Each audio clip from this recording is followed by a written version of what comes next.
Town Councillors. First, I'd like to thank you for this opportunity to speak tonight. As you can imagine, this report has sparked many questions and concerns. I am here tonight as a parent of 3 elementary children. However, I know of many families who share the same concerns as myself. I want to remind you that I have nothing against NDSS in the fight to keep it open. However, I cannot support the proposed solution and the request to temporarily stop the closure until a solution has been looked at. If this report was centered only on ways to keep NDSS open, then I would be more than supportive of sending it to Queen's Park. However, since this report goes against what many people in this community want, and it will delay the building of a new elementary school, I cannot sit quietly by. I have followed this whole school situation very closely from the beginning. I attended every single ARC meeting and feel that there were very clear messages that came out of that process. It states in your brief on page 31 that the ARC members enthusiastically received the campus concept. This is the writer's personal opinion, and I do not agree with it. I was at that meeting when members were told to come with advantages and disadvantages of all scenarios. Yes, lots of thoughts were discussed, and every thought was placed on a chartboard for each of the different scenarios. However, it is each person's opinion as to what is an advantage or a disadvantage. Excuse me. For example, on page 32, under the advantages of a campus concept, it states that there would be more competitive sports teams. However, to me, that means less student opportunity to be involved in a team and is therefore a disadvantage. 4 schools offer 4 teams. Fewer schools mean more children in each school and less spots for individuals to make a team. It is also important to state that the elementary members only really had a few advantages for the campus concept, but it was the secondary members who feel that these items were advantages. At a public input meetings, it was clear that the community had 2 strong and unified resolutions, one for 3 neighborhood elementary schools and the other for keeping NDSS open. This council supported the ARC recommendations that came from the community. However, since the DSBN did not share the same view about NDSS, the council has now said that it needs to save the high school at all costs, ignoring the community regarding the elementary students. I do not know who has authored or reviewed this brief, but there are some serious omissions and errors, and that notwithstanding some of the biases of the community members, and I would personally be embarrassed to present some of this. First, there is no mention in this brief that there has been an appeal that has already taken place in which Joan Green, a facilitator appointed by the former Minister of Education, Kathleen Wynne, came down and investigated whether or not the ARC process was followed. She found nothing wrong with the ARC process. There also seems to be an omission, and this has been brought up before tonight, in regards to the Chamber survey. There is no mention in this brief of exactly how many people responded to the online survey.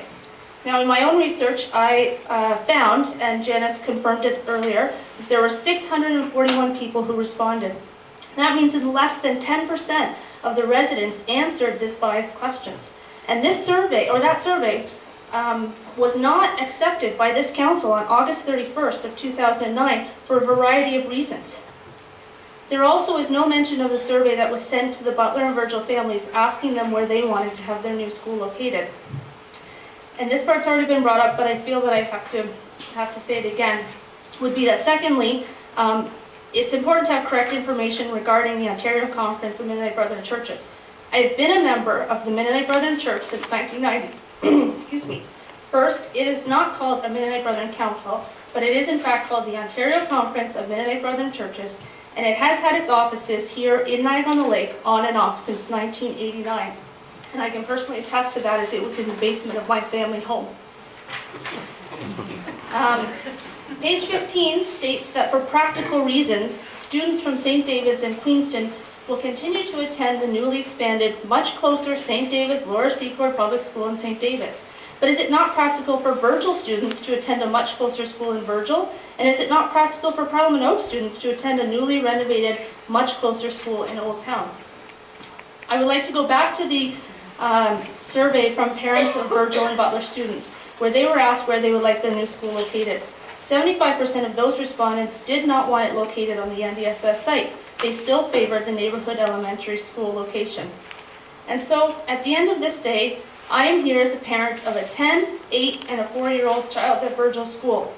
They are my top priority, and I need to do what I feel is best for them.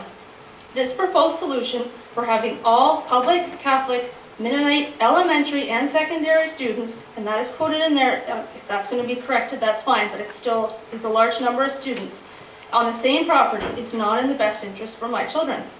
The current condition of the Virgil building is unacceptable. Just last week, Kim Crater was into the school to speak to my son's grade 4 or 5 class about being an MPP and was shocked of the condition of the school. So I would like to request that you as council members excuse me, make an appointment with our principal, Marian Reimer-Friesen, to have your own insightful tour. Your request on page 34 for a temporary stay of closure will only delay the new school that my children so rightly deserve. I would also ask that council extend the time for public input and allow people who are in shock by this report time to think it over, make their own decisions and delegations to this matter. This report was only published on Friday and gave people only a weekend to be able to read it and think about it. I have spoken with people over the weekend and today who knew a report was coming, yet had no idea of the scope of the solution.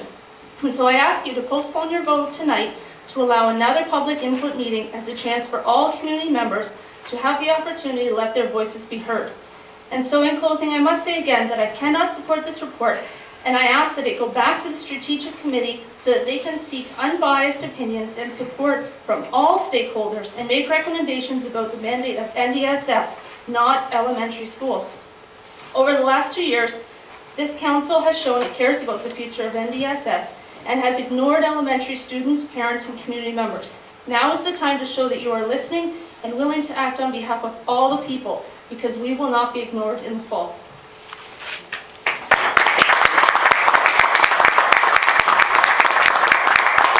Questions or comments? Seeing none.